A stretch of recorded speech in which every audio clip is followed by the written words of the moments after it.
আমি বলেছি তো যে তাকে বেগম রোকেয়া 1932 সালে যখন মারা যান, কলকাতার মুসলিম মৌলবাদীরা তাকে জায়গা দেয়নি, কবর দিতে দেয়নি, কারণ উনি নারীবাদী লেখিকা ছিলেন। তিনি মৌলবাদের বিরুদ্ধে সংগ্রাম করেছেন, তিনি নারী শিক্ষার পক্ষে সংগ্রাম করেছেন, স্কুল করেছেন। সেই জন্য যারা নারী বিদ্বেষী মুসলিম মৌলবাদী তারা তাকে জায়গা দেয়নি মারা যাওয়ার পর ওখানে কবর দেওয়ার জন্য। তখন রাতের অন্ধকারে এই পানিহাটিতে এসে একজন ওখানে জায়গা দিয়েছিলেন, পানিহাটিতে এসে তার কবর হয়।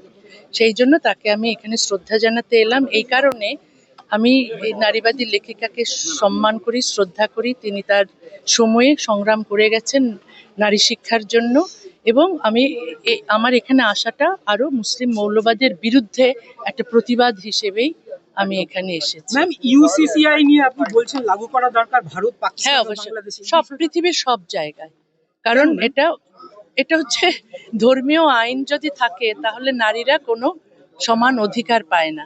সেই জন্য সমান অধিকারের ভিত্তিতে যেন অভিন্ন দেওয়ানি বিধি আইনটা হয়, তাহলে যে ধর্মীয় আইনের কারণে যেখানে মেয়েরা সমান অধিকার পাচ্ছে না সেখানে অভিন্ন দেওয়ানি বিধি হলে সমস্ত উপমহাদেশে নারীরা সমান অধিকার পাবে। বাংলাদেশে হিন্দু নারীরাও কিন্তু ধর্মীয় আইনে আছে, ধর্মীয় আইনের অধীনে সেখানেও তারা কিন্তু সমান অধিকার পায় না, উত্তরাধিকার পায় না। তারপর তাদের নানা রকম বৈষম্য আছে। সমস্ত বৈষম্য ঘুচে যাবে যদি অভিন্ন দেওয়ানি বিধি আসে। পৃথিবীর প্রতিটি সভ্য দেশে অভিন্ন দেওয়ানি বিধি আছে। কোনো আইন ধর্মীয় ভিত্তিতে হয় না।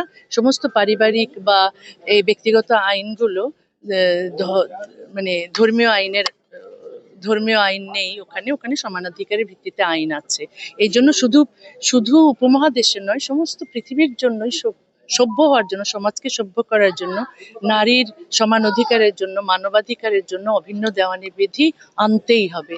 কি হবে সেটা তো আমি জানি না, তবে আমি গণতন্ত্রে বিশ্বাস করি। শেখ হাসিনার পার্টির ওপর যে নিষেধাজ্ঞা আছে সেই নিষেধাজ্ঞা তুলে দেওয়া হোক এবং তাকে রাজনীতি করতে দেওয়া হোক। এই নিষেধাজ্ঞা উঠে যাক এবং মানে সব রাজনৈতিক দলই রাজনীতি করার অধিকার পাক এবং শেখ হাসিনা ফিরে যান, এটা আমি চাই। তবে ধর্মীয় রাজনীতির বিপক্ষে আমি। ধর্মভিত্তিক রাজনীতি এটা সত্যিকারের মানে ভালো রাজনীতি নয়, কারণ এই রাজনীতি অলওয়েজ নারী বিদ্বেষী রাজনীতি। সুতরাং জামাতে ইসলামীর রাজনীতি যদি নিষিদ্ধ হয় তাহলে আমি আপত্তি করব না, কারণ তারা শরিয়া আইন চায়, তারা নারী বিরোধী আইন চায়। তারা যদি ক্ষমতায় আসে, তারা যদি রাজনীতি করার অধিকার পায়, তাহলে সংখ্যালঘুদের কোনো অধিকার থাকবে না বাঁচার, কোনো নারীর কোনো অধিকার থাকবে না। সমান অধিকার তো পাবেই না, ন্যূনতম অধিকারও তারা পাবে। দেশে ফেরার পরিকল্পনা আছে? দেশে ফেরা আমার তো পরিকল্পনা সারাক্ষণই থাকে, কিন্তু আমাকে তো ফিরতে দেয় না।